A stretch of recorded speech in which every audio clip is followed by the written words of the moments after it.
বঙ্গোপসাগরে সৃষ্ট লঘুচাপের প্রভাবে বরিশালে ভোর থেকেই বৃষ্টি হচ্ছে। শহরের বিভিন্ন স্থানে সৃষ্টি হচ্ছে জলাবদ্ধতা। এই মুহূর্তে বগুড়া রোডে আছেন রিপোর্টার অপূর্ব অপু। সরাসরি যাচ্ছি তার কাছে। বঙ্গোপসাগরে সৃষ্ট লঘুচাপের প্রভাবে বরিশাল সহ আশপাশের এলাকা বিভিন্ন জেলা শহরে আজকে সকাল থেকেই কিন্তু মুষলধারায় কখনো বৃষ্টি হচ্ছে, কখনো ঝিরিঝিরি বৃষ্টি হচ্ছে। তবে এই মুহূর্তে বৃষ্টি না হলেও শহর জুড়ে জলাবদ্ধতা তৈরি হয়েছে। আমি এই মুহূর্তে আছি শহরের বগুড়া রোড এলাকা।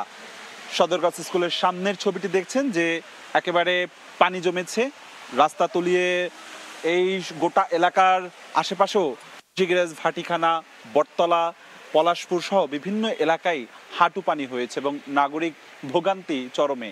স্থানীয় আবহাওয়া অফিস জানিয়েছে গত 24 ঘন্টায় 72 মিলিমিটার বৃষ্টিপাত রেকর্ড করেছে। তার মধ্যে আজ সকাল যে 3 ঘন্টা সেখানে 52 মিলিমিটার বৃষ্টিপাত রেকর্ড করেছে।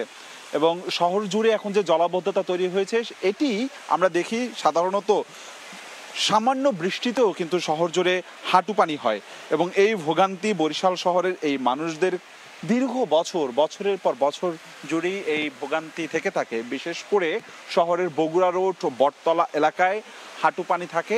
সরকার পরিবর্তন হয়, শহরের মেয়র পরিবর্তন হয়, কিন্তু এই ভোগান্তির কোনো পরিবর্তন হয় না। এখানকার নাগরিকরা বলছে গেল যুগের পর যুগ ধরে সামান্য বৃষ্টিতেই হাঁটু পানি হয়। তবে আজকে যেহেতু ভারী বৃষ্টিপাত চলছে তাতে করে এই ভোগান্তি কিন্তু বাড়ছে। স্থানীয় পানি উন্নয়ন বোর্ডের সাথে আমরা কথা বলেছিলাম, তারা জানিয়েছে যে বরিশালের বিভাগে যে 23টি নদ নদী রয়েছে প্রত্যেকটি নদ নদীতেই কিন্তু পানি বাড়ছে এবং বিপদসীমার উপরে গতকালকে ভোলা, তজুমুদ্দিনের পানি বেশি ছিল এবং আজকেও আমাদেরকে জানিয়েছে যে দুপুর 3টার পর তারা আনুষ্ঠানিকভাবে তথ্য জানাতে পারবেন। তবে তারা অনানুষ্ঠানিকভাবে জানিয়েছেন যে প্রত্যেকটি নদ নদীর পানি কিন্তু বিপদসীমার উপর থেকে বয়ে চলছে। এবং আপনি জানেন যে এর মধ্যে আবহাওয়া অফিস আরও জানিয়েছে বঙ্গোপসাগরে সৃষ্ট লঘুচাপটি এর মধ্যে ঘনীভূত হয়ে সুস্পষ্ট লঘুচাপে পরিণত হয়েছে।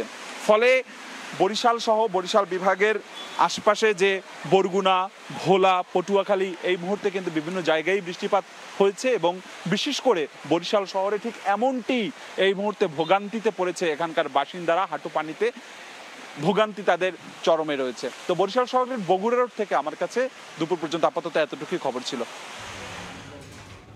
সরাসরি ছিলাম বরিশালে।